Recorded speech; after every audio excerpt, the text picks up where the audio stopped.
भुजगशयनं पद्मनाभं सुरेशं विश्वाधारं गगनसदृशं मेघवर्णं शुभांगं लक्ष्मीकान्तं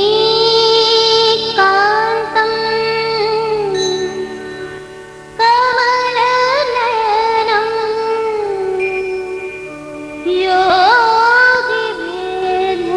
योगिभिर्ध्यानगम्यं वन्दे विष्णुं भवभयहरम्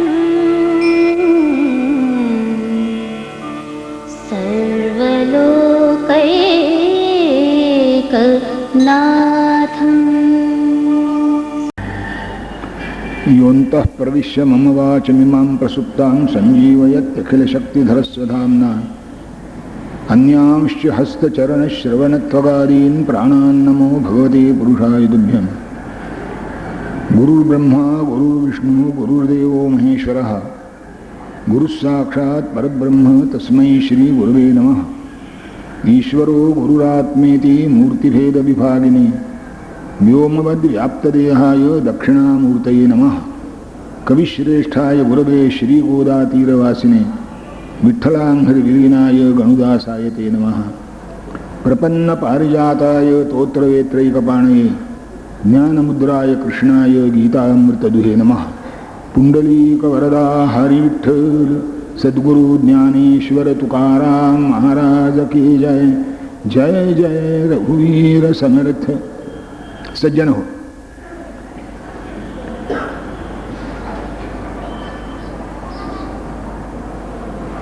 महामहोपाध्याय बाळशास्त्री हरदास यांच्या स्मरणाच्या निमित्ताने ही व्याख्यान मला आरंभते आहे. शास्त्रीजींचं माझ्यावर थोडं ऋण आहे, मैत्री आहे, परिचय तर चांगलाच होता. त्यांची पुण्यात मी असताना जी जी व्याख्यानं झाली ती सगळी मी ऐकली आहेत. आणि मोरोपंत पिंगळे याच्या पाठीमागे प्रेरक म्हणून आहेत. ही दोन नावं अशी आहेत की नाही म्हणणं मला शक्य झालं नाही. नाहीतर मी, कारण लोकांना नाही म्हणणं आवडत नाही म्हणून नाही म्हणत नाही, आणि हो म्हणणं मला परवडत नाही म्हणून हो म्हणत नाही. मग पाहू पाहू म्हणतो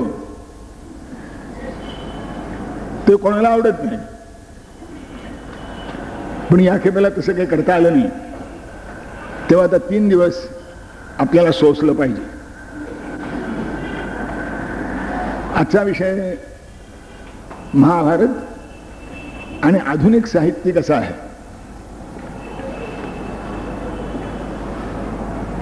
आधुनिक साहित्यिक आणि महाभारत हा जोड विषय घेणं हे एका दृष्टीने विसंगतीचं आहे. कारण आधुनिक साहित्यिक महाभारतावर लिहितात पण त्याच्या महाभारताच्या संहितेशी काहीही संबंध नसतो. तेव्हा ही दोन नावं एकत्र उच्चारावीत की नाही हे सुद्धा एक तऱ्हेचा वदोतो व्याघात निर्माण होतो असं मला वाटतं. पण ते महाभारताचं नाव घेतात म्हणून महाभारताच्या जोडीला त्यांचं नाव घ्यावं लागलं. म्हणतात महाभारतावर लिहितो म्हणून, आणि महाभारताशी काहीही संबंध ठेवित नाहीत जे लिहितात त्या संबंधाने. त्यांचा आरंभच मुळी पुष्कळ वेळा महाभारत हा इतिहास नाही, ही व्यासकल्पित कादंबरी आहे, व्यासकल्पित काव्य आहे, व्यासकल्पित संविधानक आहे. त्यातले सगळे व्यक्तिविशेष हे व्यासानी निर्माण केलेली आहेत. ते आपापल्या ठिकाणी मोठे सुरेख आहेत, सुंदर आहेत, प्रभावी आहेत. पण ज्या मुशीतून व्यासानी ही व्यक्तिमत्व निर्माण केली ती मूस व्यासाने फोडून टाकली असं एका विदुषीने लिहिलं. म्हणजे श्रीकृष्ण चांगला होता, भीष्म चांगले होते, ज्या दोघांच्या चांगुलपणाविषयी फारसा वाद नाही त्यांची नावं मी घेतली.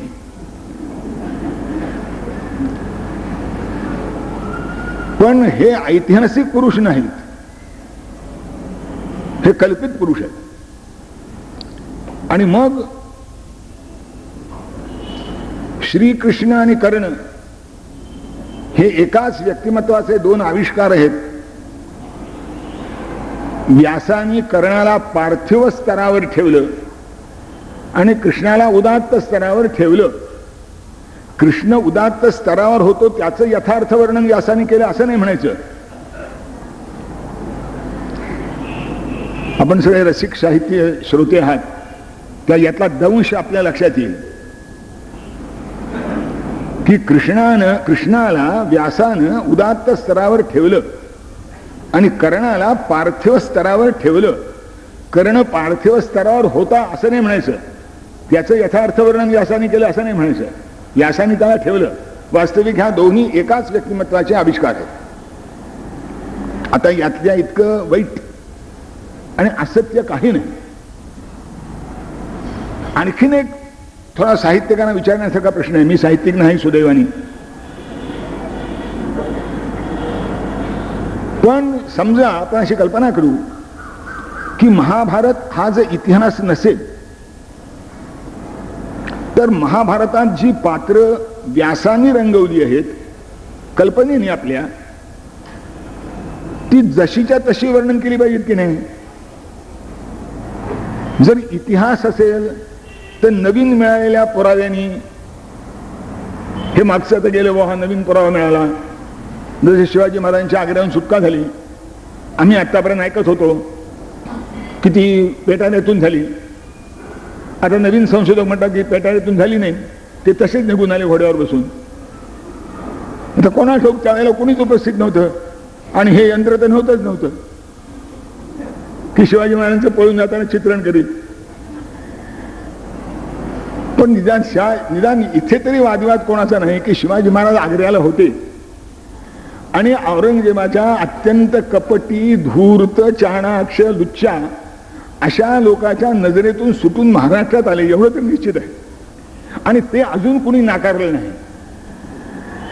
पण नवीन पुराव्यानिशी एक पुरावा चुकीचा ठरला, दुसरा दिला. आता शिवाजी महाराजांची पुण्य जयंती केव्हा साजरी करायची? आपण आतापर्यंत वैशाखात साजरी करीत आलो. आता नवीन ती फेब्रुवारीत होणार आहे म्हणे, म्हणजे फाल्गुनात होणार आहे. आणि ती स्वतः तिथीप्रमाणे होणार नाही आता, कारण आता आपल्या भारताच्या परंपरेशी काही संबंध नाही, आता ती तारखेप्रमाणे होणार आहे म्हणे.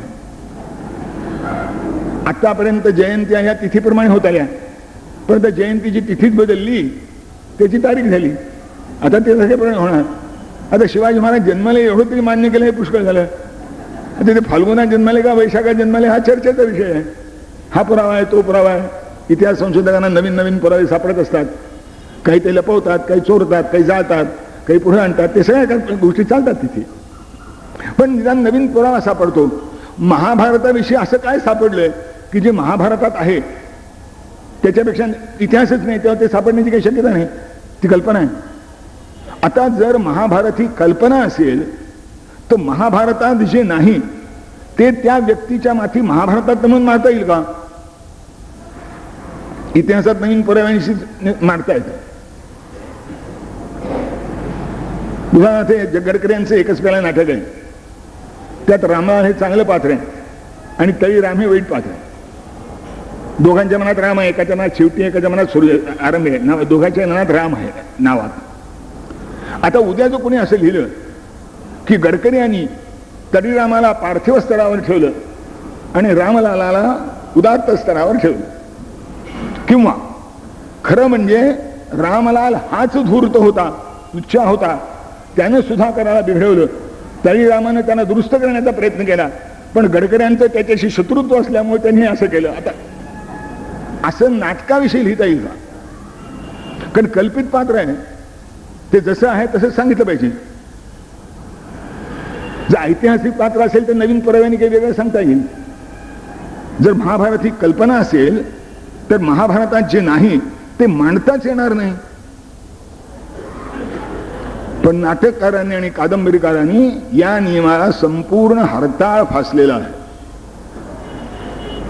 काही चांगले साहित्यिक टीकाकार त्याने असं म्हटलंय की तुम्ही जेव्हा एखाद्या कादंबरीला किंवा एखाद्या कथेला ऐतिहासिक म्हणता, पौराणिक म्हणता, तेव्हा त्यातली जी मूळ व्यक्तिचित्र आहेत त्यांची जी प्रतिमा लोकमानसात आहे त्याला धक्का लागणार नाही एवढी काळजी घेतली पाहिजे.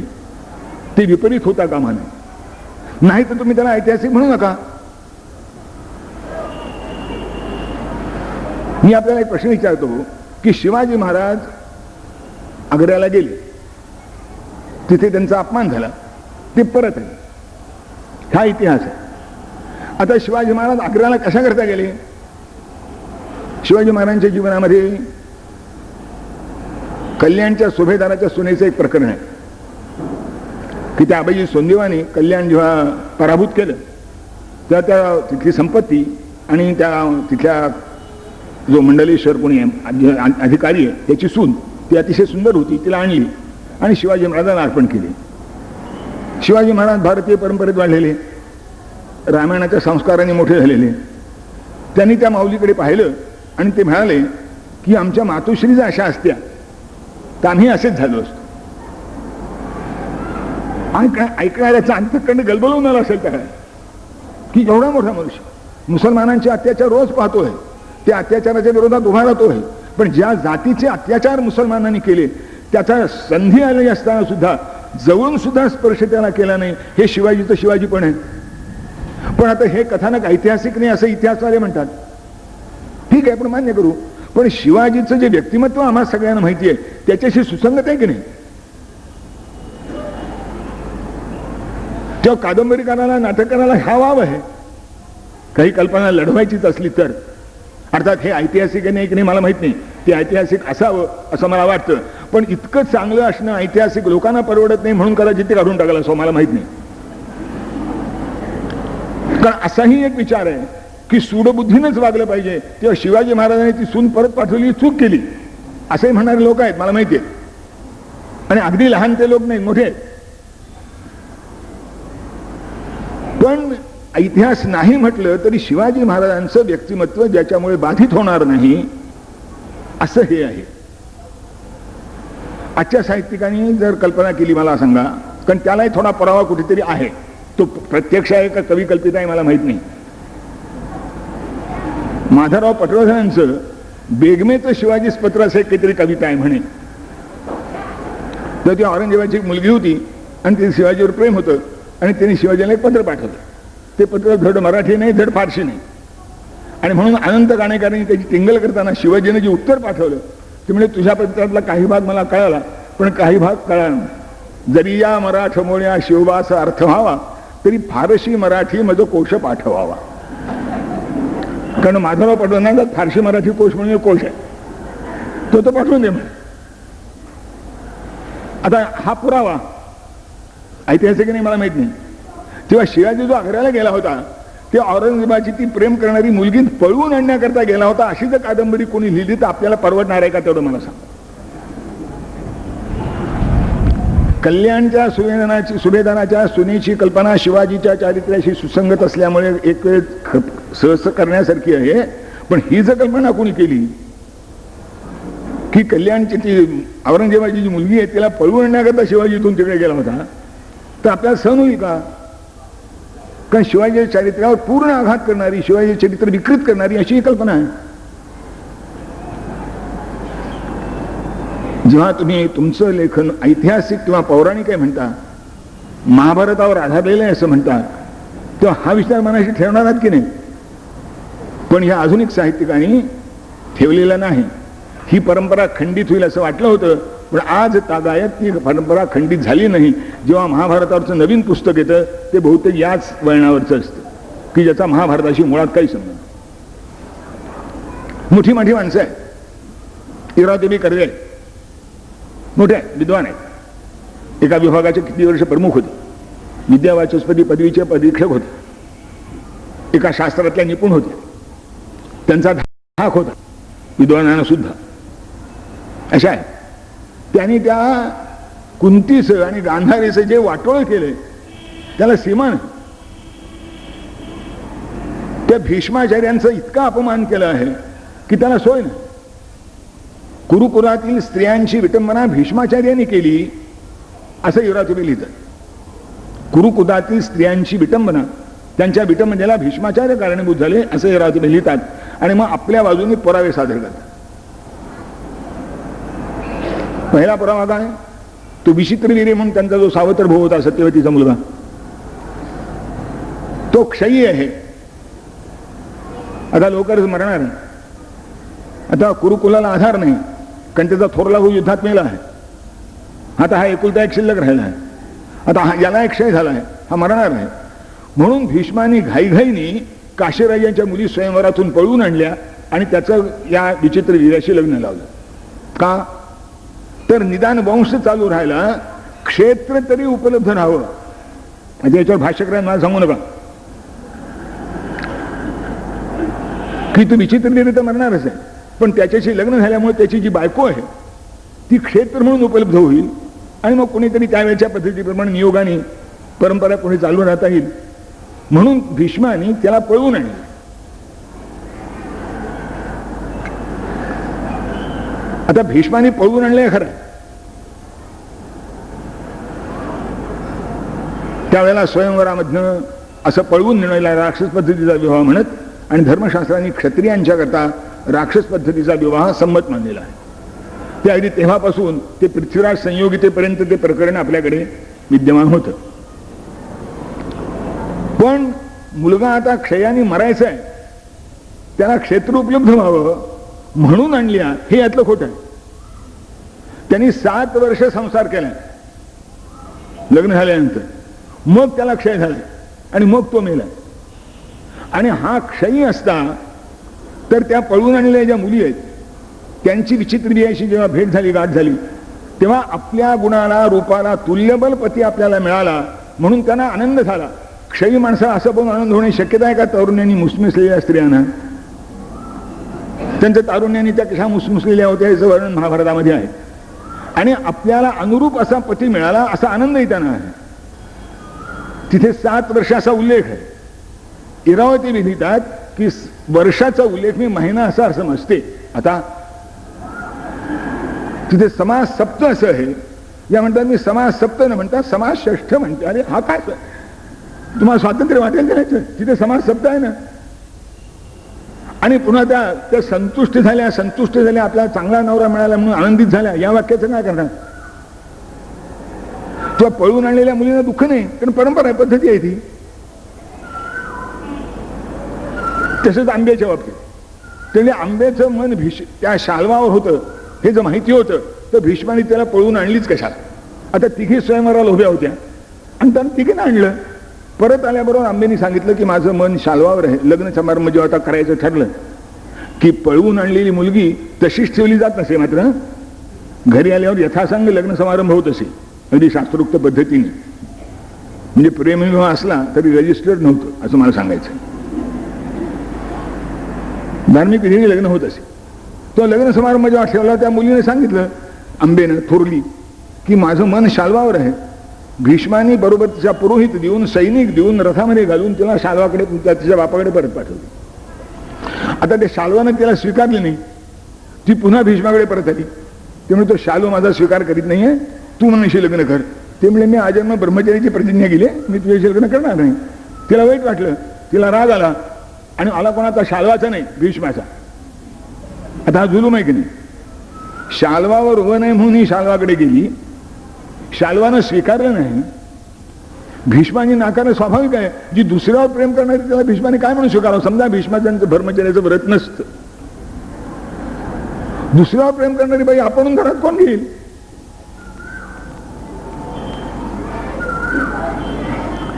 तिने ती तपश्चर्या केली.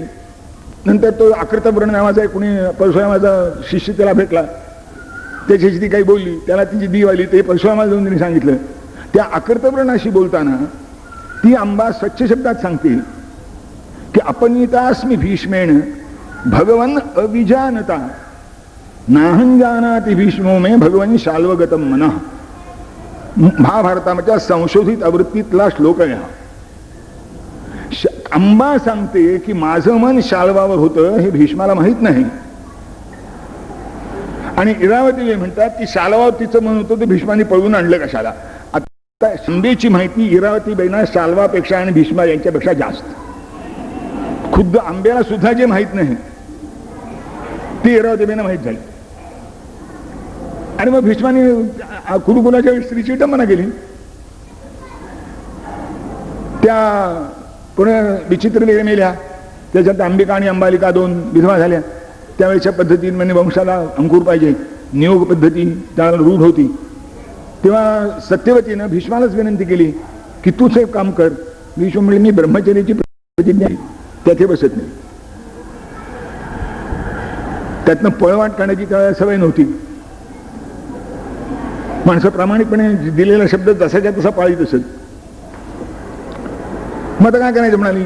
मग तिने सांगितलं तिथं, आणि आणखी नाही इरावती ते एक लिहिलं ते बरं आहे. त्यांचंच वाक्य आहे की महाभारताने कोणाचं काहीही लपवून ठेवलं नाही, सगळं आहे ते सच्च लोकांच्या पुढे मांडलं. सत्यवतीचा पुत्र होता व्यास कानिन, त्यांना नियोगासाठी बोलायचं ठरवलं. इरावतीने टीप दिली आहे की नियोगासाठी एक रानटी ब्राह्मण सापडला. आता रानटी हे विशेषण व्यासाच्या संदर्भात आपल्याला कसं वाटतं ते सांगा. आपण केवळ रानात राहतो त्याला रानटी म्हणतो का? काय रानटीपणाची आपल्या डोक्यात काही वेगळी लक्षणं उत्पन्न होतात? व्यासानं हे विशेषण द्यावं का? इरावतीने दिलं की केवळ रानटी ब्राह्मण सापडला. आता हे का तर त्या मुलींची विटंबना झाली हे सिद्ध करायचं आहे ना.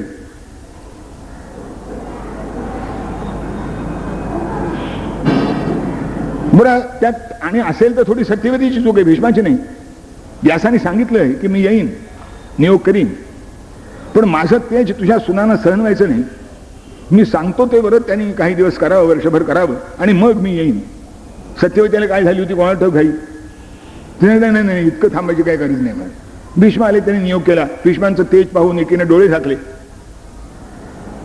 म्हणून तो धृतराष्ट्र आंधळा जन्माला आला.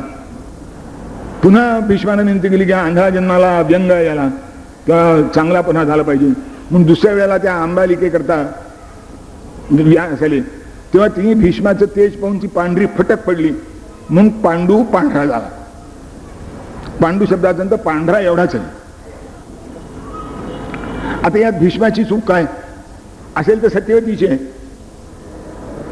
आणि पांडू म्हणजे व्यंग असलेला, याच्यावर इतकं रण माजवले इरावतीबाईंनी की तो दुर्बल होता.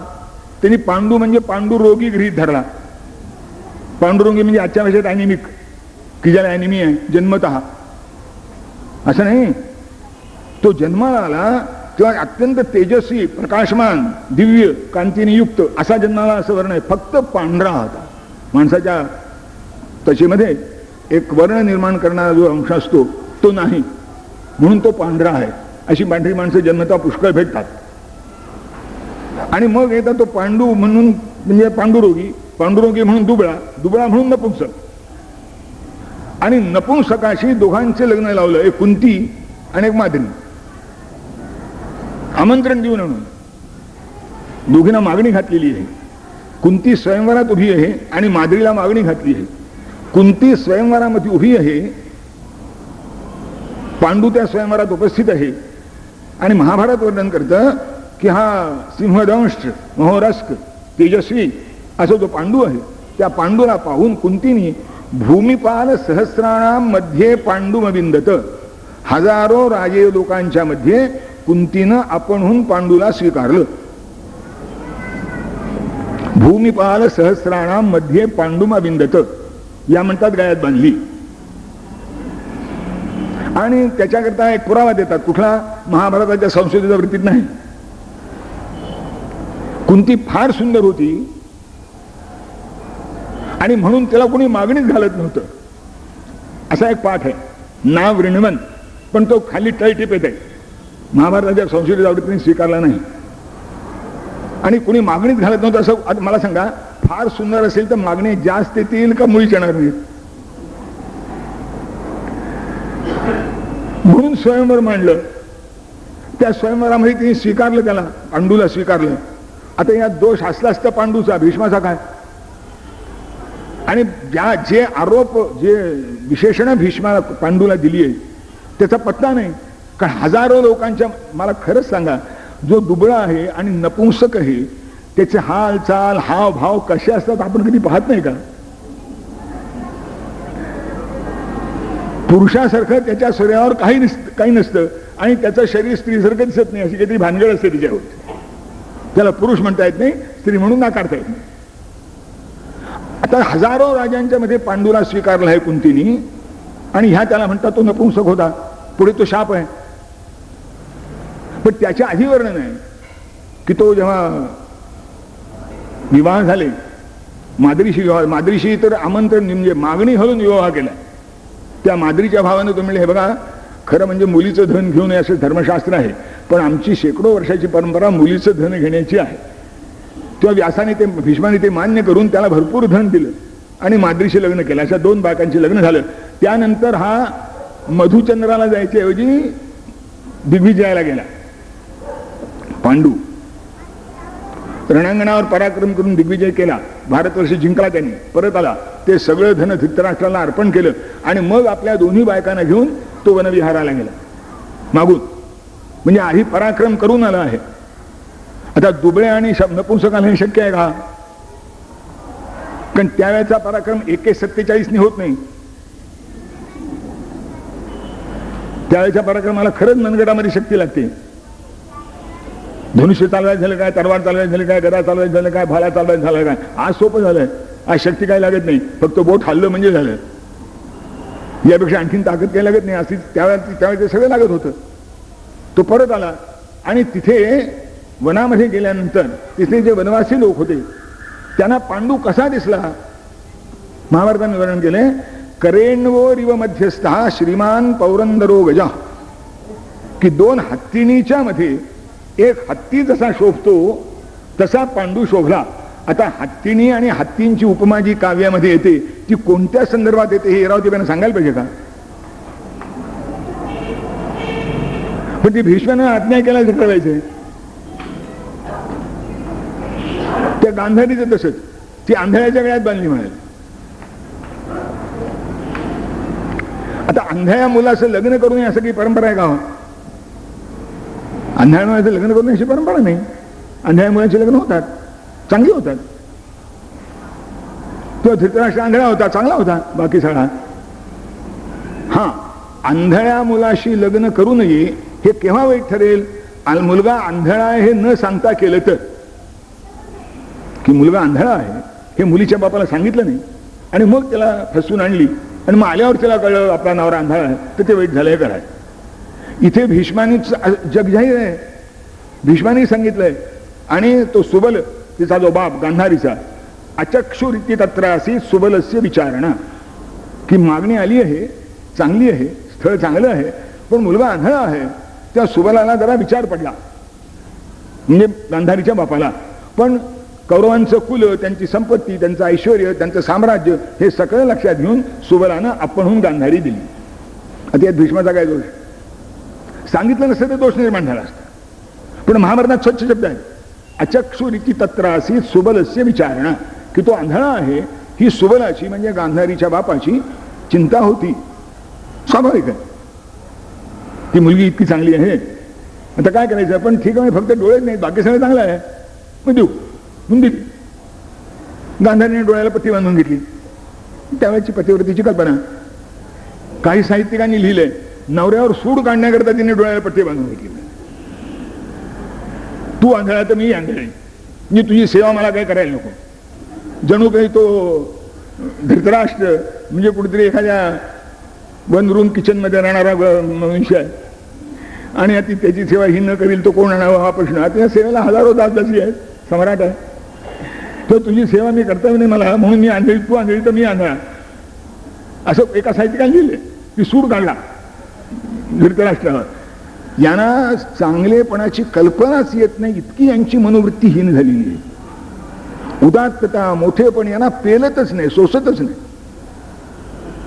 आणि त्या गांधारीच्या बाबतीत ती इतकी चांगली आहे, इतकी सज्जन आहे, ज्या ज्या वेळेला तो दुर्योधन जन्माला आला त्यात आणखीन एक गंमत आहे.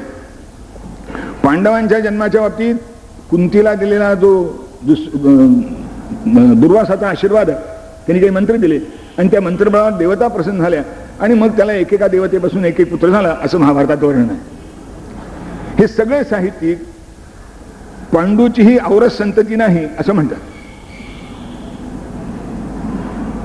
यांना पुढे सांगितलं पाहिजे मान्य औरस नाही, क्षेत्रज आहे ना. धर्मशास्त्रामध्ये क्षेत्रजाचा मान औरसाच्या खालोखाल आहे. जे 6-7 पुत्र सांगितले त्यात क्षेत्रज हा क्रमांक 2चा पुत्र आहे. म्हणजे जे औरस नसेल तर क्षेत्रजाचा मान तेवढाच आहे. औरस असेल तर त्याच्या दुय्यम स्थान क्षेत्रजाचं आहे. आता इथे धृतराष्ट्राच्या बाबतीत काय आहे? ती गांधारी गरोदर झाली पण प्रसूत झाली नाही. तिकडे कुंती प्रसूत झाली, तिला युधिष्ठिर झाला. स्त्री सुलभ मत्सराणीला असं वाटलं की मी वडील आधी गरोदर राहिले, अजून मी प्रसूत झाली नाही, 2 वर्ष झाली, किती वाट बघायची. म्हणून रागारागाने तिने पोटावर धोंडा मारून घेतला. एक पिशवी बाहेर पडली, तिचा नाश करायचा. तेवढ्यात व्यास तिथे आले. व्यासाने त्या पिशवीचे 100 तुकडे केले मंत्र सामर्थ्याने. 100 कुंभ ठेवले तुपाने भरलेले. त्या प्रत्येक कुंभामध्ये एक एक तुकडा टाकला आणि सांगितलं जितके वर्ष हा गर्भामध्ये होता तितके वर्ष याला संभाळ, म्हणजे त्यातून संतती निर्माण होईल. आता अद्भुतावर जर विश्वास ठेवायचा नसेल तर हे काय प्रकरण आहे? इथे जो कोणी वैद्यक विभागातलं ज्ञाता असेल तर त्यांना माहीत असेल की पुष्कळ वेळा गुल्म आणि गर्भ याची लक्षणं सारखी दिसतात. गुल्म म्हणजे गाठ होते गर्भाशयामध्ये, पुष्कळ लक्षणं त्याची गर्भाशय म्हणजे गरोदरपणाची सारखी दिसतात. गांधारीला गुल्म होता, आजच्या भाषेत बोलायचं म्हणजे मी आधुनिकांची भाषा बोलतोय जरा. की गांधारीला गर्भ नव्हता, गुल्म होता. तो पेशी बाहेर पडला. ती उकेड्यावर फेकायला गेली दासी तिची, तिथे पोर पडलं होतं. ते गाढवासारखं ओरडलं, कारण दुर्योधन गाढवासारखा ओरडला असं वर्णन आहे. तर तिथे गाढव उभं होतं, ते ओरडलं. तिने ते मूल उचलून घरी आणलं आणि मग आता एकच कशाला, जितकी सापडली तेवढी आणा. आणि म्हणून जेवढी सापडली तेवढी आणली. म्हणजे धृतराष्ट्राची मुलं ही औरसही नाहीत, क्षेत्रजही नाहीत, गोळा करून आणलेली अनाथांची संतती आहे. आता यांचा अधिकार कसा राज्यावर?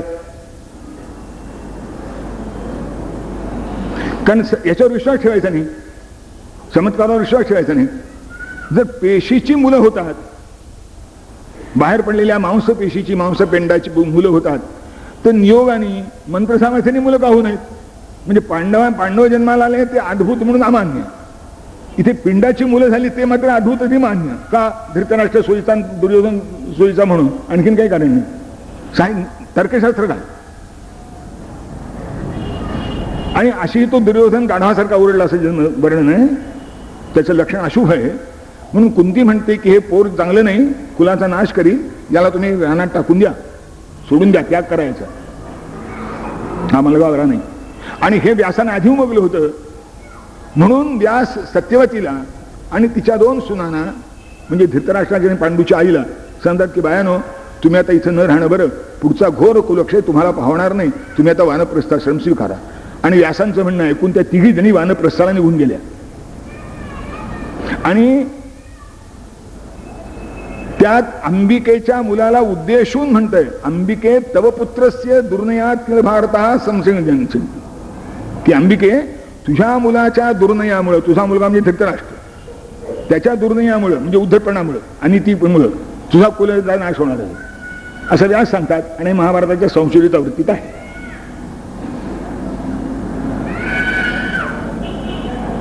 आता ही अशी गांधारी अतिशय साध्वी आहे, मोठी पतिव्रता आहे. जेव्हा जेव्हा दुर्योधन उन्मत्तपणे वागतो त्या प्रत्येक वेळा येऊन ती दुर्योधनाला कान पिसक्या देते. वाटणीचा प्रसंग जेव्हा निर्माण झाला तेव्हा तिने स्वच्छ येऊन सभेमध्ये सांगितलं हे की वाटणी कशाची करता? राज्यंत देत निखिलम पांडवानं, सगळंच सगळं राज्य पांडवांचं आहे. कारण राज्यम अप्रतिष्ठम पंडू, राज्यं तु पंडो इदम अप्रतिष्ठम तस्याद्य पुत्रा प्रभवंती नान्ये, गांधारीचे वाक्य आहे की पंडूचं राज्य आहे ते पंडूच्या मुलांनाच मिळालं पाहिजे. वाटणी कशाची करता? साधल्याने राज्यं कुरुणाम अनुपूर्व भोज्यम एवढी एकच ओळ छापली आहे. आणि कौरवांचाच अधिकार होता आणि पांडवांचा अधिकार नव्हता असं पण प्रकरण लिहिले त्याच्यावर. हे गांधारीच्या तोंडचं वाक्य आहे. या वाक्याच्या खालोखाल गांधी म्हणते की अनुपूर्व भोज्य आहे म्हणजे परंपरेने भोगलं पाहिजे. हे पंडूचं आहे. आता पांडवांचा त्याच्यात हिस्सा आहे, तुमचा हिस्साच नाही. राज्यं तदेतत् निखिलम पांडवा, ही गांधारी बोलते. पुढे वाटण्या झाल्या. पांडवांच्या वाटणीला अविकसित भाग गेला. सगळा विकसित भाग यांच्या वाट्याला आला. पांडवांचा आपल्या सामर्थ्यावर विश्वास होता, त्यांनी तो अविकसित भांडण नको म्हणून तो भागही स्वीकारला. खरं म्हणजे वाटणी स्वीकारायची नाही, सगळेच्या सगळे द्या म्हटलं पाहिजे धर्मशास्त्राप्रमाणे. कारण वाटणी एकदाच होते. धृतराष्ट्राचा अधिकार गेला म्हणजे सगळ्यांचा अधिकार जातो आपोआप. पुढे मुलांना मिळत नाही. आणि हे दुर्योधन पुन्हा पुन्हा म्हणतो तुम्ही त्यावेळेला राज्य घेतलं असतं तर आमची परवड झाली नसती, तुम्ही त्याच वेळेला राज्य घेतलं असतं तर आमची परवड झाली नसती. कारण आता आपला नैतिक अधिकार नाही, कायदेशीर ज्याला आपण म्हणू, कारण नैतिक आजच्या काळात कळणं कठीण. कायदेशीर अधिकार नाही असं दुर्योधन म्हणतो. गांधारी म्हणते सगळं राज्य पांडवांचं आहे. पांडव वाटणी स्वीकारतात. पुढे जेव्हा युद्धाचा प्रसंग येतो आणि आता युद्धाशिवाय सुटका नाही असं वाटतं, तेव्हा दुर्योधनाला आपल्या आईच्या पाठीवर त्याविषयी मोठा विश्वास आहे. ती जर आशीर्वाद देईल तर आपलं बरं होईल. म्हणून जयमंबा ब्रवी तुम्ही असं म्हणतो की अंबा म्हणजे आई माझा विजय होईल असा आशीर्वाद दे. आई माझा विजय होईल असा आशीर्वाद दे. ही म्हणते नाही येतो धर्मच ततो जया, जिकडे धर्म तिकडेच जय होईल, तुझा जय होईल असं गांधारी बोलत नाही. आणि अशा गांधारीचं चित्रण इरावतीबाईने असं केलंय एखाद्या स्वार्थ्याहून स्वार्थी स्त्रीसारखं. मुलं वारणावताला गेली, मला बरं वाटलं, ती जळून गेल्याची बातमी आली, मला वाटलं बरं झालं माझ्या मुलांच्या मधला अडथळा दूर झाला, असं गांधारीच्या तोंडी वाक्य आहे. आता इतकी विचित्र गांधारी, अंतरीचे धावे स्वभावे बाहेरी झालं काय कोणाला ठाऊक. त्याची महाभारतात कुठेही नाही. कारण असं इरावतीबाईंना आवडत नाही असं त्यांनीच म्हटलंय. कारण रघुनाथराव आपल्या रँगपाडांच्यानी जेव्हा आपलं घर संस्थेला दिलं आपल्या मागे आणि त्या सईला दिलं नाही, त्याच्या इरावतीबाईंना राग आलाय. म्हणजे अवदार्य त्यांना पसंत नाही. त्यांनी गांधारी आपल्या तोंडून वदवली, आणखीन काही कारण नाही. किंवा गांधारीच्या तोंडून त्या वदवल्या, काही म्हणा. काय प्रकरण आहे, असं चालावं का? आणि एकाने नाही दुसऱ्याने नाही, सगळ्यांनी जवळजवळ असं केलं.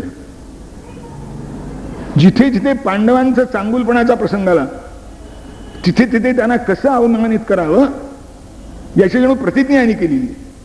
आता तो अर्जुन मोठा पराक्रमी आहे. त्यांनी त्या उत्तर गोग्रहणामध्ये कौरवांशी युद्ध करून विराटाच्या सगळ्या गायी सोडून आणल्या आहेत.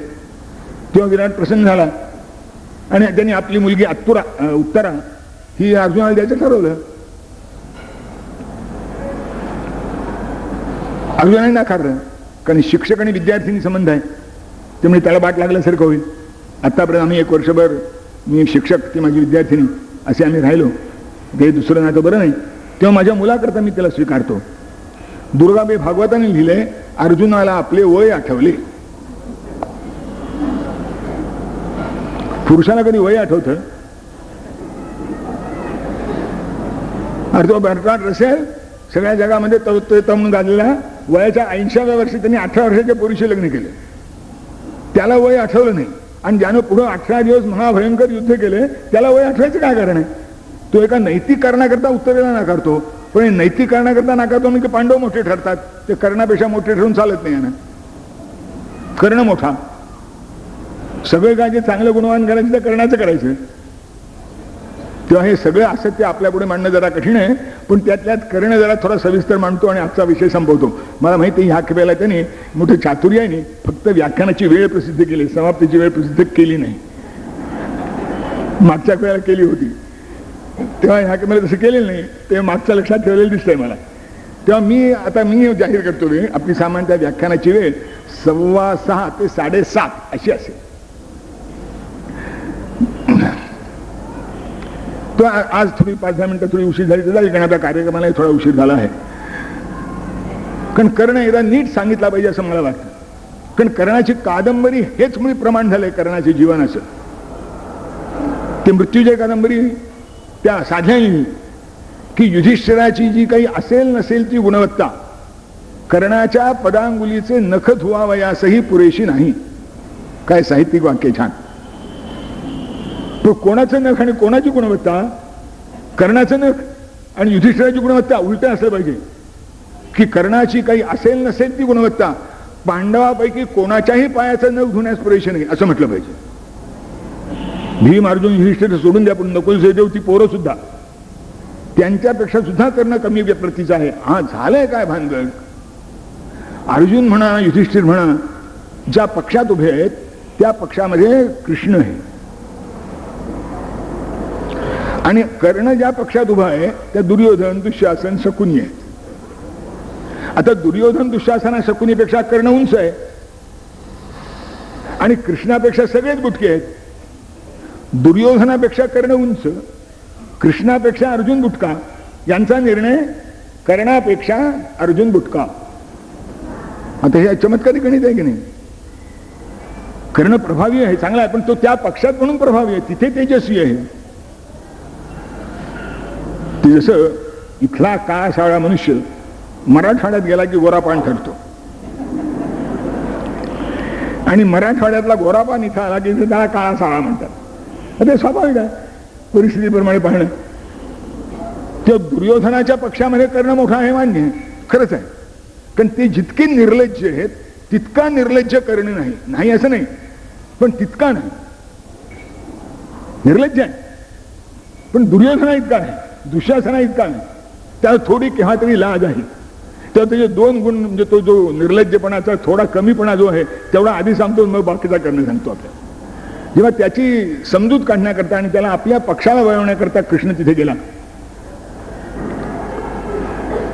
कृष्णाचं राजकारण आपल्याला सांगायचंय पण ते तिसरा दिवस आहे. तेव्हा कर्ण म्हणतो कृष्णा आम्ही मरायच्याच लायकीचे आहोत, आता मला वाचवायचा प्रयत्न करू नको. मी धृतराष्ट्राच्या मुलाचा संतोष करण्याकरता यदब्रुवमहं कृष्ण कटुकान इस्म पांडवान प्रियार्थन धार्तराष्ट्रस्य तेन तप्येद्य कर्मणा. दुर्योधनाला बरं वाटावं म्हणून मी पांडवांना जे का वाईट वाईट बोललो त्या गोष्टीचा मला पश्चाताप होतोय. जेवढं एक कर्ण म्हणाल तो तू आम्हाला वळवायचा प्रयत्न करू नको, आम्ही मरायच्याच लायकीचे हो आणि तू ज्यांचा पक्ष घेतला आहेस तोच राजा राजा व्हायला योग्य आहे. सएव राजा धर्मात्मा कर्णाच्या तोंडचं वाक्य आहे, महाभारताच्या संशोधित आवृत्तीत सुद्धा आहे. सएव राजा धर्मात्मा शाश्वतोस्तु युधिष्ठिरः नेता यस्य ऋषिकेशो योद्धा यस्य धनंजय. कर्ण म्हणतो की धर्मात्मा युधिष्ठिर हा जर शाश्वत स्वरूपाचा राजा असो, ज्याचा नेता म्हणजे सल्लागार कृष्ण आहे आणि ज्याचा सेनापती अर्जुन आहे. म्हणजे राज्य कसं असावं ते तिन्ही गोष्टी त्यांनी सांगितल्या की त्याला मार्गदर्शन चांगलं असावं, जन करायचं तो समर्थ असावा आणि सांभाळणारा समर्थ असावा. सगळे समर्थ असावे. आजची परिस्थिती लक्षात घेऊन समजू नका आहे. आज कशाचाच पत्ता नाही, कुणी कृष्ण नाही, कुणी युधिष्ठिर नाही, कुणी अर्जुन नाही. सगळे दुर्योधन दुःशासन शकुनीच एकत्र झाले.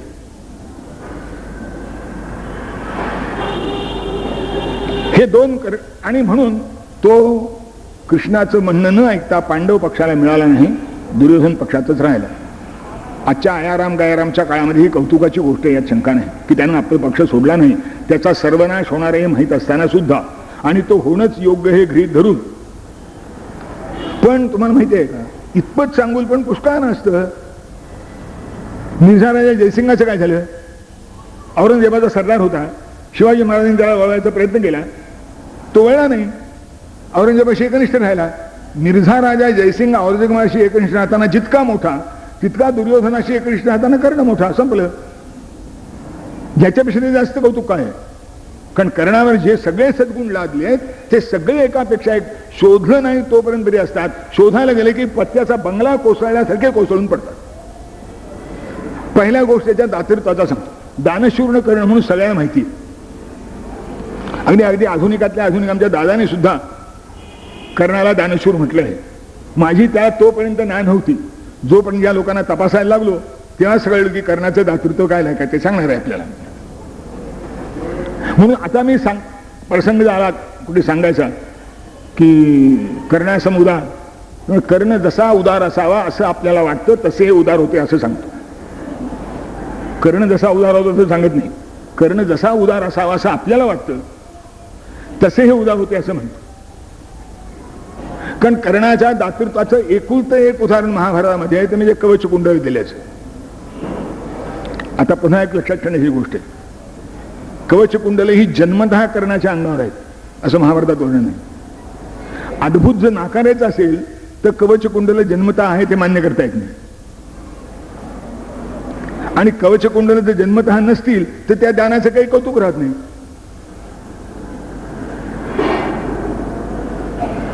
मग ते बोहारणे कोट देताना भांड घेतात नाही, तुम्ही यानं कोट दिला आणि एक शक्ती नावाचं भांड घेतलं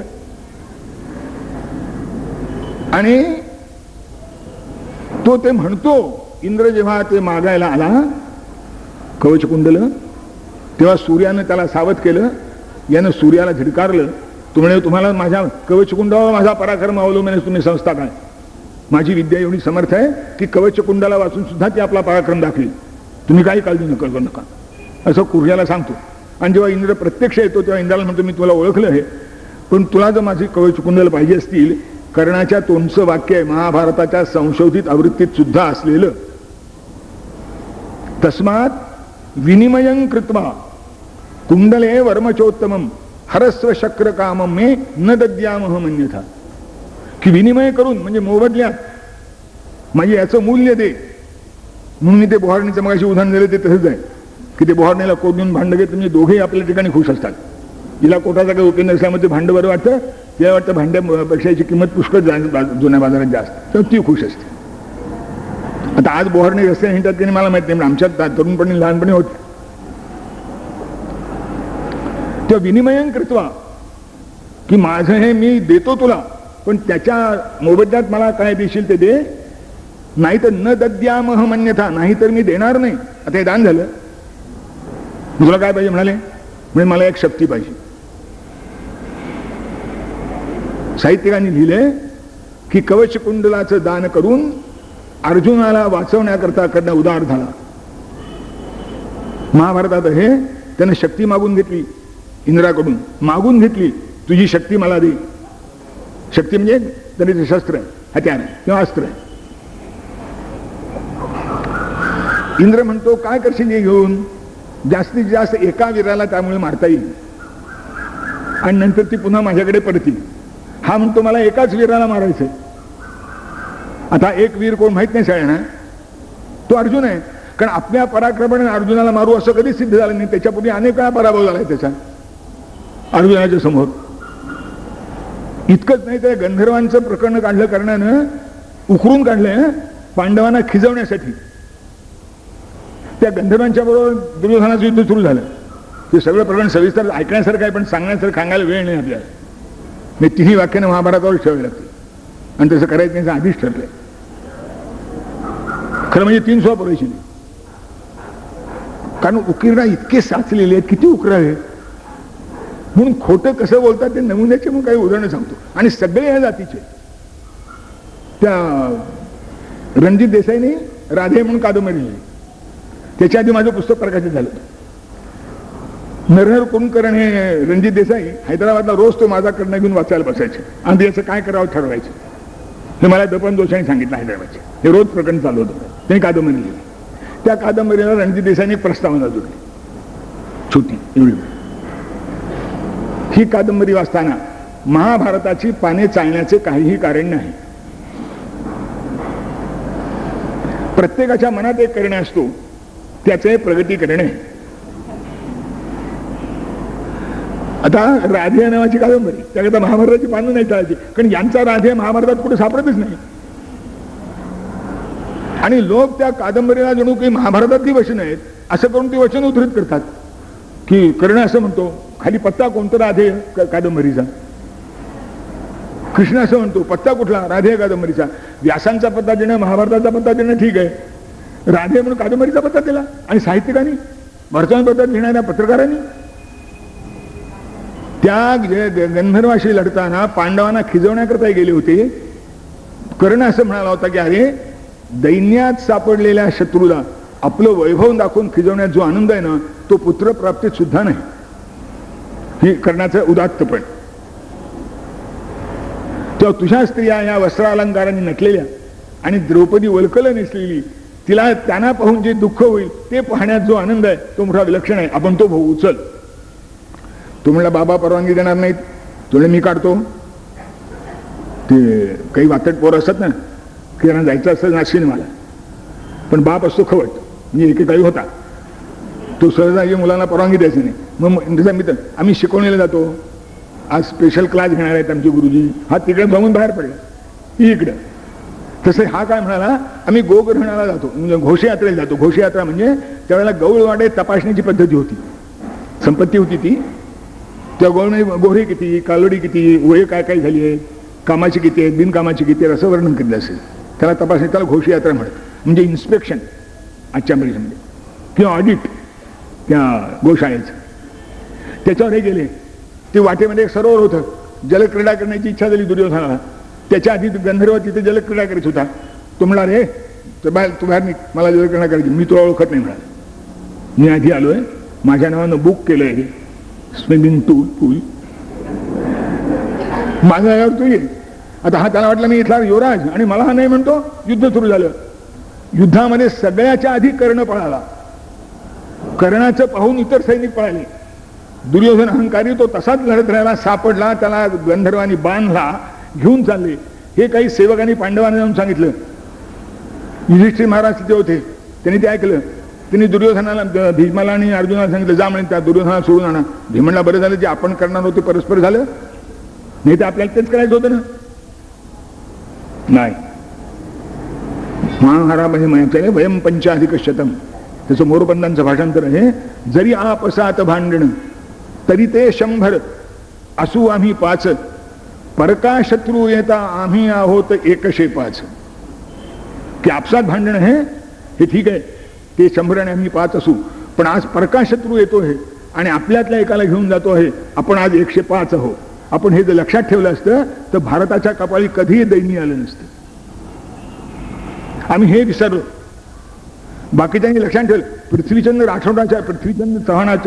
पृथ्वीराज चव्हाणाच्या विरुद्ध कोणी बोलवलं? जयचंद्र राठोडांनी बोलवलं. राणा प्रताप सिंगाच्या विरुद्ध कोण उभा राहिला? मानसिंग उभा राहिला. शिवाईच्या विरुद्ध कोण उभा राहिला? चंद्रराव मौर्य उभा राहिला. त्यांच्या जातीचे, रक्तसंबंधाचे. आणि तिकडे मुसलमानांच्या बाबतीत तो नजीब खान रोहिला आणि अयोध्येचा नवाब यांचं भांडण होतं. नेहमी भांडणं चालायची. मराठे जेव्हा दक्षिणेतून निघाले पानिपतकडे यायला, तेव्हा तो नजीब खानाने पत्र लिहिलं की इस्लाम खतरे में है, काफिर आ रहे हैं, हम हमारा बाद में निपटा लेंगे. आणि दोघं एक झाले. त्याच्या उलट मल्हारराव होळकर नजीब खान रोहिल्याच्या पाठीशी उभा राहिला आणि सदाशिव रावला अडचणीत टाकलं. जरी आपसात भांडण तरी ते 100 असू आम्ही 5, परका शत्रू येता आम्ही आहोत 105. हे जर लक्षात ठेवलं असतं तर सगळं काय जे तुम्ही म्हणता ते असून सुद्धा भारताच्या कपाळी कधीही दुर्दैन्य आलं नसतं. आम्ही कधी 105 झालो नाही. ते निदान 100 आणि 5 तरी होते. आमचे किती होतात कोणाला ठेव. आमचे गट निघतात, पक्ष निघतात आणि हातातलं मडकं निसटलं म्हणजे खाली पुढे येऊन जितके ठिकरे होतात तितके ठिकरे होतात. तिचे समाजवादी पक्ष तर याकरता प्रसिद्ध आहे. आता काँग्रेसही काही मागे नाही. आता काँग्रेस कोणा राष्ट्राची राहिलीच नाही. कधी इंदिरा काँग्रेस, कधी इटालियन काँग्रेस, कधी चड्डी काँग्रेस. अरे कधी जुनी काँग्रेस, कधी नवीन काँग्रेस. राष्ट्राची काँग्रेस कुठे आहे ती पत्ताच नाही तिचा. आम्ही 105 विसरलो. त्यात मला सांगायचं ते काय सांगायचं त्या सांगायचं नाही, आपले दोष सांगायचे नाही. कर्ण सांगायचं. कर्ण सगळ्याच्या आधी पळाला आणि दुर्योधन सापडला. शेवटी युधिष्ठिराचं मतभेद होते पण चूल वेगळी नव्हती. युधिष्ठिराने आम्ही तुझं ऐकत नाही असं भीम म्हणाला नाही, अर्जुन म्हणाला नाही. मतभेद व्यक्त केले आणि दोघंही गेले, गंधर्वाशी लढले, दुर्योधनाला सोडून आणला.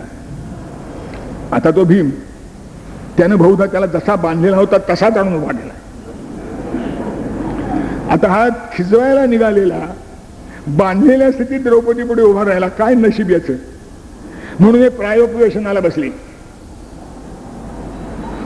ऐकेनात मरतो म्हणले, माझा अपमान झाला, मला अमूक झालं तमूक झालं.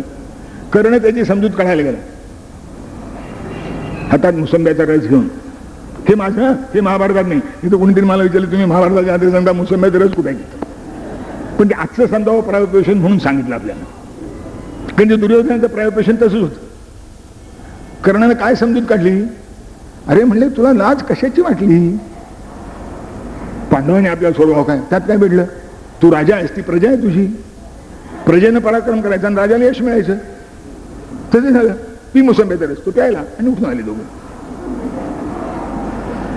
हे सज्जन आणि शूर, दानशूरत्वाचं सांगितलं, आता शौर्याचं सांगतो. गंधर्वाच्या तोंडून आधी पळून आलाय आणि याचा उल्लेख महाभारतामध्ये 5-6 ठिकाणी तरी आहे.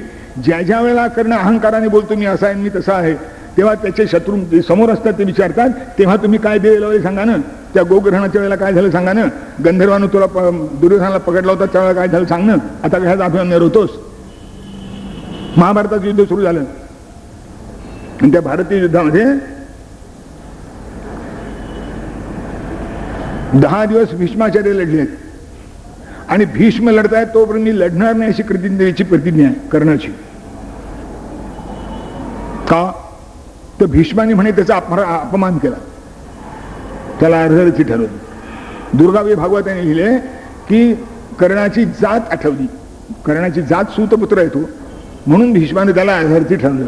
सुदैवाने युरावतीबाईंनी त्यांचं परस्पर खंडन केले, ते बरं झालं की भीष्माला जात आठवली नाही. तो कर्णाचा एक एक दुर्गुण सांगत होता आणि निर्णय घेत होता, पण त्याला अर्धरथी ठरवल्यामुळे याला राग आला आणि तो म्हणला मी लढणार नाही, कारण मी लढेन, पराक्रम मी करीन आणि यश सेनापतीला जाईल, तेव्हा हा सेनापती आहे तोपर्यंत मी लढणार नाही. सेनापतौ यशो गंता, हा काय सैनिक लायकीचा की सेनापतीला यश जाईल म्हणून लढायला तयार नाही. आता हे असे 10 दिवसाचे ताज्या दमाचा गडी आहे. 18 दिवस युद्ध झालंय, त्यातले पहिले 10 दिवस हा नवांत बसलेला आहे, काय कर तुला माहित नाही.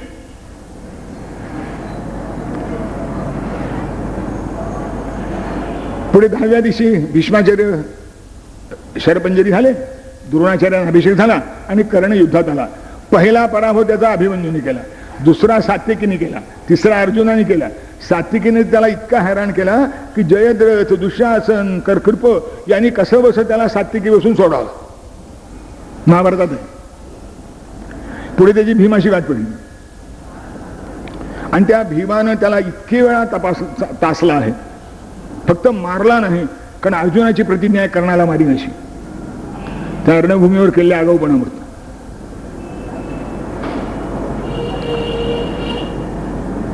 प्रत्येक वेळी कर्ण हैराण होतो, पळून जातो.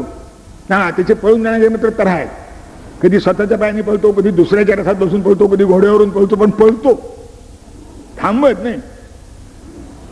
आणि त्याचं ते संकट दूर करण्यासाठी म्हणून दुर्योधन ओरडतो, अरे शीघ्रं गच्छत भद्रं वो राधेयं परिरक्षत भीमसेन भयागाधे मज्जंतम व्यसनार्णवे.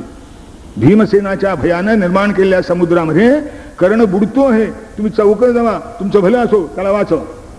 आणि त्याला वाचवण्याकरता दुर्योधनाचे 5-6 भाऊ आपल्या भावाची आज्ञा म्हणून कर्णाला वाचवण्याकरता जात.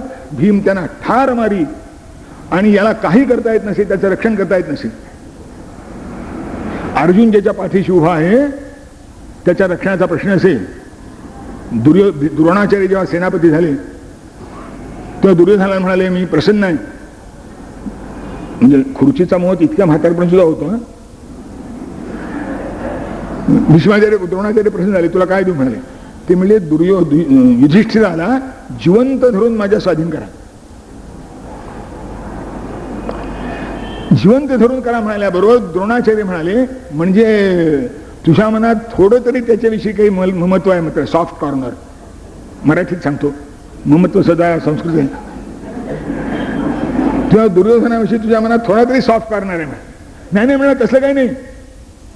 त्याला मारला तर बाकीचे भाऊ मला जिवंत ठेवणार नाही, तेव्हा त्याचा ओलिसासारखा उपयोग करून मी मला पाहिजे ते करीन, त्याला जिवंत पकडून आणा.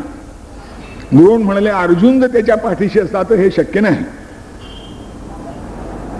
ते भीष्माचार्याला अन्यायाने मानला म्हणतात. भीष्माचार्य सेनापती झाले, त्यांच्या काही प्रतिज्ञा त्यांनी सांगितल्या, त्यात त्या शिखंडीशी लढणार नाही अशी प्रतिज्ञा होती. तेव्हा दुर्योधनाने सांगितले आपल्या सगळ्या वीरांना, दुःशासन आहे, कर्ण तर नाहीच आहे पण दुःशासन आहे, अश्वत्थामा आहे, द्रोण आहे, कृपाचार्य आहे. आणि म्हणून गीतेच्या सुरुवातीला भीष्माभिरक्षन्तु भवन्तः सर्वे वही, की तुम्ही सगळे मिळून भीष्माचं रक्षण करा. भीष्माचं रक्षण भीष्माच्या सामर्थ्याच्या दुबळेपणा करता नाही, तू शिखंडी समोर आला की अडचण निर्माण होईल, ते शिखंडी बसून भीष्माचं रक्षण करा, असा त्याचा अर्थ आहे. शिखंडीला दूर करा, पण कोणालाही शिखंडीला दूर करता आला नाही इतके असताना, कारण अर्जुन पाठीशी आहे, याच्यावर ताण आहे. अभिमन्यूला 6 जणांनी मिळून मारलाय, कारण हे यांचं एक युद्ध नीती निर्माण झाली. संशप्तक नावाचं एक पथक निर्माण करीत की जे मरेन पण हटणार नाही अशी प्रतिज्ञा करून लढायला उभं राहील. ते तिगर्त राजाच्या स्वाधीन असे ते 10,000 सैनिक असत, त्यांच्या गोतावळ्यामध्ये अर्जुनाला गुंतवून ठेवीत. त्यांच्याशी लढणं संपलं म्हणजे मग अर्जुन रणांगणावर येईल, तोपर्यंत तिथे अडकलेला असेल आणि मग हे इकडे पराक्रम गाजवून घेत आपला. कारण अर्जुन तिथे गुंतलेला आहे त्या संशप्तकाशी लढताना. मग आता यांना कुणी उरलेलाच नाही, मग कर्ण, मग द्रोण. आणि असं असलं तरी त्या अभिमन्यूला मिळून 6 जणांनी मिळून मारला. तो मेलेला काळा तेव्हा कर्णाला अर्जुनाला राग आला आणि तो म्हणतो, वृषसेन नावाचा कर्णाचा मुलगा आहे, तोही पराक्रमी, त्यांनी अर्जुन पांडवाच्या सैन्याला बराच त्रास दिलाय. अर्जुन तिथे आला, कर्ण तिथे आहे, दुर्योधन तिथे आहे, दुःशासन तिथे आहे. अर्जुन त्यांना आव्हान देऊन सांगतो, मी पाठीशी नसताना तुम्ही माझ्या मुलाला मारलं आहे, तुम्ही तुमचा मुलगा इथे समोर आहे त्याला मी मारतो, त्याचं रक्षण करा. आणि वृषसेनाला ठार मारा. 3 मागे आहेत, बाकी सैन्य तर आहेच. साधले आमचे भेटले. त्याला काय आनंद राहा, त्या वृषसेनाला मारण्यात अर्जुनाचं काय कौतुक, म्हणजे मुळीच नाही. वृषसेनाला मारण्यात अर्जुनाचं कौतुक नाही, कर्ण आपल्या मुलाला वाचू टाकला नाही अर्जुनाच्या हातून, हे कौतुक असं आहे.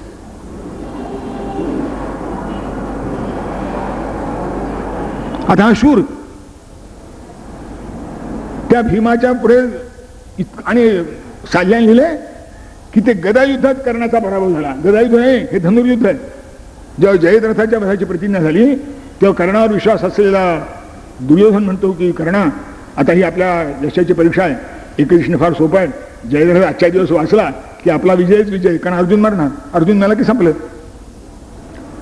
तेव्हा कर्ण कणतो कुथतो, तो काय करू रे, त्या भीमाच्या बाणाने माझं शरीर इतकं जर्जर झालंय की माझे हातपाय हालत सुद्धा नाही, पण तुझ्या करता माझं जीवन असल्यामुळे मी उभा राहील. वर त्याच्या याचा पराभव झाला.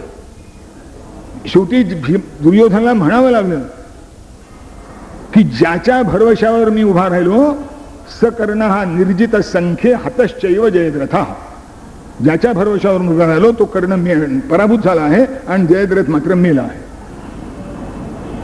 आता शौर्य कुठे राहिले, दानशूरत्वाचे ते देवे लागले, शौर्याचे हे देवे लागले. त्या मृत्युंजयकाराने तर कर्णाला कृष्ण भक्त ठरवला आहे आणि त्या भक्तलीलामृताचे काय इतके अध्याय आहेत काही विचारू नका. जेव्हा कर्णाला ठार मारला, तो रथचक्र उद्धरित असताना मारला, हा अन्याय झाला असे लोक म्हणतात. तो अन्याय नाही, ती कर्णाला दिलेली, कृष्णानं दिलेली शिक्षा आहे. जेव्हा तो रथचक्र आणि काय आहे हा दुःच्या उद्याच्या दिवसाची वाट पाहतोय. सूर्य मावळायची वेळ आली आहे, आजचा दिवस पदरात पडला तर उद्या पुन्हा एक दिवस मरण, आजचं मरण उद्यावर, कदाचित तेव्हापासूनच मन निर्माण झाले असेल. तेव्हा तू धर्मज्ञ आहेस, तुम्ही धर्मज्ञ लोक आहात, तेव्हा मला हे रथचक्र उद्धरू दे, रथचक्र वर काढू दे. कृष्ण उठून उभे राहिले, तुला आता धर्म आठवला का नाही, क्वते धर्मस्तदागत आहात. मोरबंधांचं फार सुंदर वर्णन आहे त्याच्यावर. ते म्हणजे जेव्हा सभेस नेली पांचाली मानिलेन मनीशर्म, तेव्हा गेला होता कोठे राधा सुधा तुझा धर्म. अभिमन्यू बाळ भोवती मारियाला वारिलेन ते कर्म, तेव्हा गेला होता कोठे राधा सुधा धर्म. एक एक पाप करण्याचं काढलं हे. आणि तेव्हा तुझा धर्म कुठे गेला होता.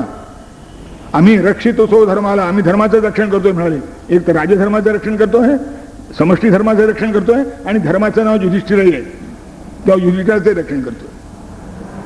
अर्जुना मार म्हणजे बाण, अर्जुनाने बाण मारला, कर्ण मेला. आणि कृष्ण भगवान अतिशय आनंदित झाले, मोठ्या उत्साहाने परत आले. आणि हाताश डोकं धरून बसले युधिष्ठिर म्हणाले, युधिष्ठिरा अरे मोठी आनंदाची वार्ता आहे. म्हणजे काय, यस्य द्यूतजितां कृष्णां प्राहसत पुरुषाधमः तस्याद्य सूतपुत्रस्य भूमी पिबती शोणितम. की जो नराधम पुरुषाधम, जो नराधम द्रौपदीला सभेमध्ये हसला होता त्याचं रक्त आज पृथ्वी पिऊन राहिले. यस्य द्यूतजितां कृष्णां प्राहसत पुरुषाधमः तस्याद्य सूतपुत्रस्य भूमी पिबती शोणितम. कृष्णाच्या तुमचं वाक्य आहे महाभारताच्या संशोधित आवृत्तीत आहे, बाकीच आवृत्तीत आहे, पण महाभारताची संशोधित मी पुन्हा पुन्हा का म्हणतो, ती तेवढी आम्ही प्रमाण म्हणतो, ती तेवढी प्रमाण मानतो असं म्हणतात. हे सगळे असे लुच्चे आहेत. महाभारताची संशोधित आवृत्ती प्रमाण म्हणतात आणि द्रौपदीनं कर्णाचा अपमान केला असं जे वर्णन आहे नाहं वरयामि सूतम, ते मात्र गृहीत धरतात. ते महाभारताच्या संशोधित आवृत्तीत नाही, कारण ते म्हणल्याशिवाय कर्णाच्या दुरात्मतेला आधारच राहत नाही. यांच्या कर्णाने दिग्विजय केला, महाभारताच्या संशोधित आवृत्तीत नाही. आता शोध कर्णाचा म्हणून PhDचा प्रबंध आहे, त्याच्यावर कर्णाच्या दिग्विजयावर मोठं प्रकरण आहे. कर्णाचा दिग्विजय महाभारताच्या संशोधित आवृत्तीत नाही. आणि आमच्या तर्कतीर्थ लक्ष्मणशास्त्री जोहनी महाभारताची संशोधित आवृत्ती प्रमाण मानून पुस्तक लिहिल्याबद्दल लेखकाचं अभिनंदन केले. हे लेखकाचं अभिनंदन. कर्णाला जेव्हा चांगलं म्हणायचा प्रसंग येतो त्यावेळेला भानगड होतो. आता तो प्रश्न स्वतंत्र मला ते सांगायचं नाही की द्रौपदी त्यावेळेला म्हणावं की नाही. मी मान्य करतो की हो म्हणाली, द्रौपदी म्हणाली, पण त्याने आधीच सांगितलं होतं तुमच्या द्रौपदीच्या भावानी धृष्टद्युम्नानी की एतन महत्कर्म करोति यो वै कुलेन रूपेण गुणेन युक्तः तस्याद्य भार्या भगिनी ममेयम भार्या भविष्यति न विचावयिनी न मृषाब्रवी. की हे महत्कर्म जो करील आणि जो कुलानं गुणानं रूपानं आमच्या योग्यतेचा असेल त्याला माझी बहीण माळ झाली. आता कुलाचा उल्लेख जर त्यांनी आधीच केला होता, हा उठला कशाला? असं आहे, नोकरीतल्या सगळ्या अटी पूर्ण करायच्या नाही, सगळ्या अटी पूर्ण करायच्या नाही. वयाची अट पूर्ण केली पण मागासलेल्या वर्गातला नाही. आता काय करावं?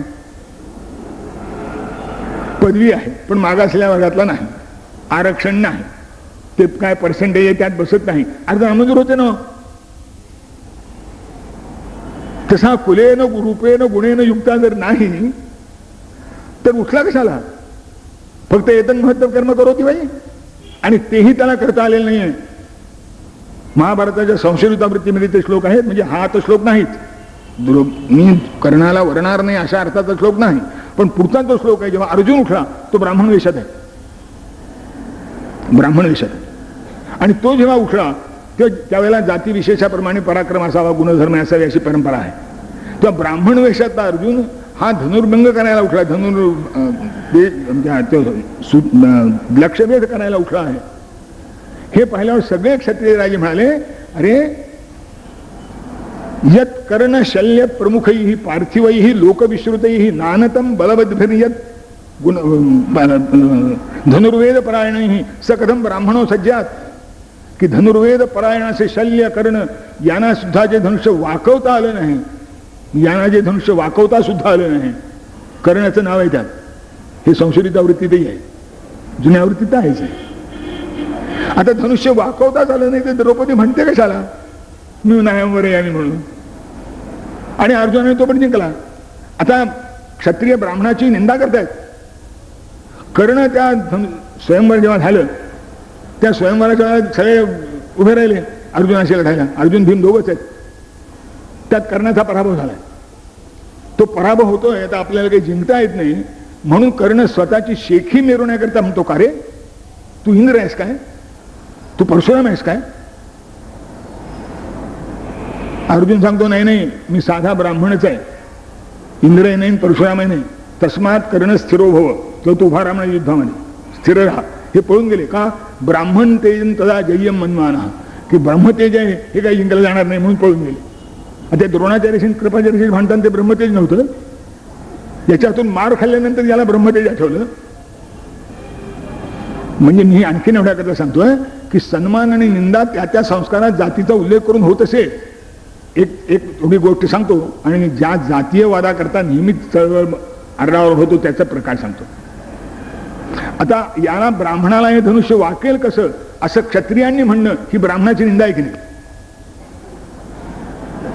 आणि ती केली आहे की नाही? केली. हा ब्राह्मतेज जिंकायला कठीण आहे असं म्हणून पळून गेला. ही ब्राह्मणाची स्तुती आहे की नाही, आणि ती कर्णाने केली आहे की नाही.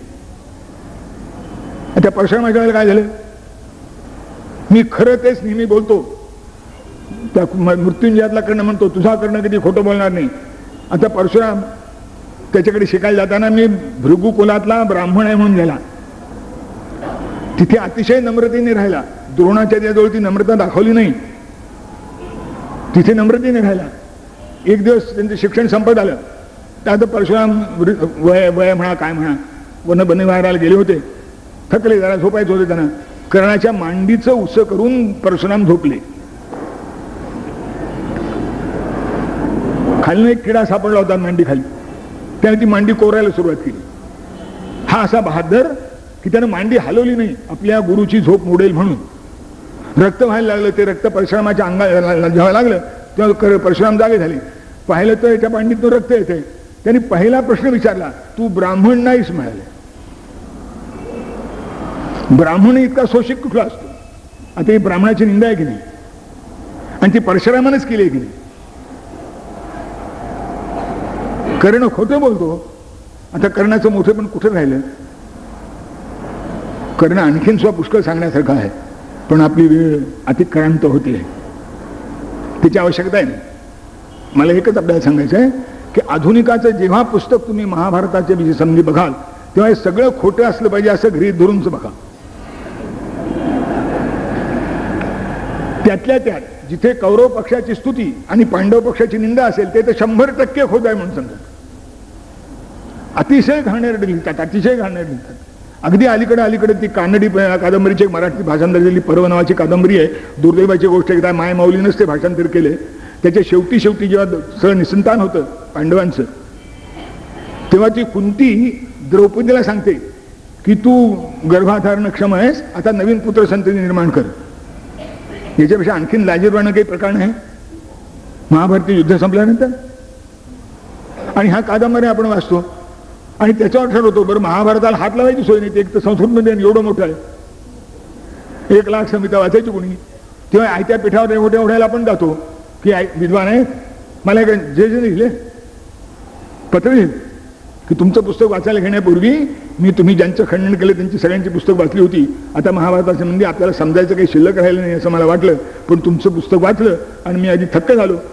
आता मला एवढंच म्हणायचं आहे की तुम्ही जे श्लोक तुमच्या पुस्तकात उद्धृत केलेत ते महाभारतात नाहीच असं म्हणल्याशिवाय या लोकांची सुटका नाही. हे आधुनिक लोक आपल्या संस्कृतीवर उठलेली आहेत. आपल्या संस्कृतीचे जे आदर्श आहेत त्या आदर्शापासून समाज निर्मुख झाल्याशिवाय समाजाचा पुरा घात होणार नाही. म्हणून इंग्रजांनी जे विष आमच्या शरीरात टोचलं आहे त्याची सगळी ही विद्यावंश आहे त्यांचा, आणि त्या पद्धतीने लिहितात. त्यांना चांगलं कधी दिसतच नाही, चांगलं कधी वाचावंसं वाटतच नाही. चांगलं काही असेल कधी खंडनाचा प्रसंग आला की खंडन करणार, आणि म्हणून तावातावाने मी त्या पुस्तकाच्या मागे लागलो. नाही तर मला काही माझा उद्योग नाही, मी त्या भानगडीत कधी पडलो नाही. निरुपायाने पडावं लागलं, आणि जो जो उघडतो तो अक्षरशः असं होत गेलं. शंकराचार्यांनी त्या बौद्ध मता संबंधाने लिहिलंय की वाळूमध्ये विहीर खोदावी, जो बोल जावं तो हात कोसळते. तसं यांचं खरे पण जो शोधावं लागलं तो असत्यपणाचं वावरणच सापडले, काही सापडलं नाही खरं, आणि कुठे खरं असलं ते असे चमत्कारी नाही.